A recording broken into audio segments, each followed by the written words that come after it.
Today, we find ourselves the target of punitive tariffs on Canadian aluminum and steel under pretext of a 232 national security provision. Let me be clear. These tariffs are totally unacceptable. For 150 years, Canada has been the United States' most steadfast ally. Soyons clairs, ces tarifs. Let us be clear. These tariffs are unacceptable. Over the past 150 years, Canada has been the United States' most steadfast partner. Canadians and Americans fought alongside each other during both world wars and in Korea. The beaches of Normandy, from the beaches of Normandy to the mountains of Afghanistan, we fought together and we mourned the loss of our fallen comrades together. We've always been partners within NORAD, NATO, and everywhere across the world. We defended the United States after September 11th, just as the Americans defended us in the past. And we still fight together against Daesh in northern Iraq. Alongside Americans in 2 world wars and in Korea. From the beaches of Normandy to the mountains of Afghanistan, we have fought and died together. Canadian personnel are serving alongside Americans at this very moment. We are partners in NORAD, NATO, and around the world. We came to America's aid after 9/11, as Americas have come to our aid in the past, and we're fighting together against Daesh in northern Iraq. The numbers are clear. The United States has a $2 billion surplus in steel trade with Canada. And Canada buys more American steel than any other country in the world. Indeed, we account for half of U.S. steel exports.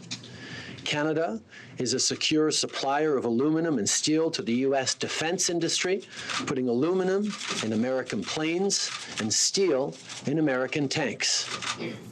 That Canada could be considered a national security threat to the United States is inconceivable.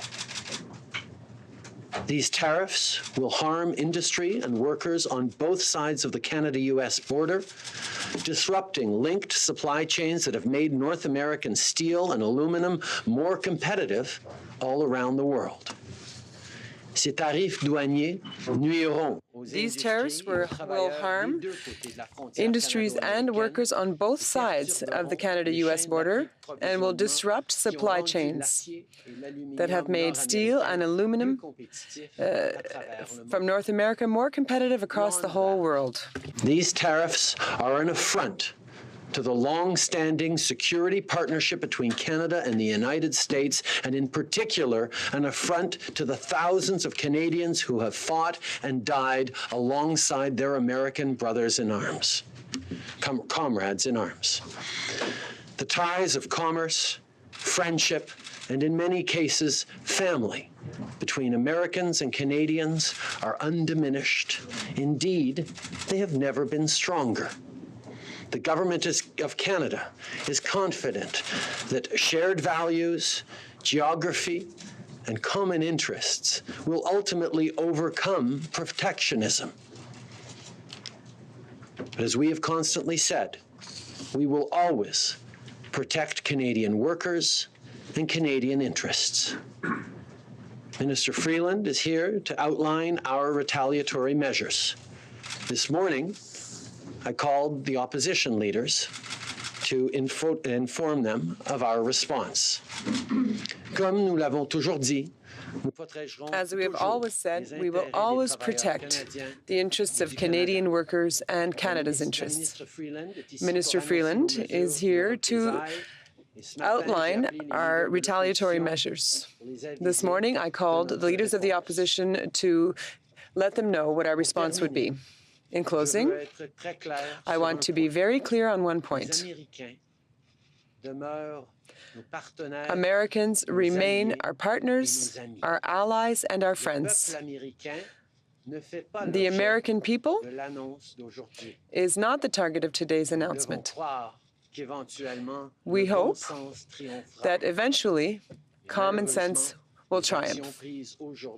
Unfortunately, the actions taken today by the American government do not seem to be headed in that direction.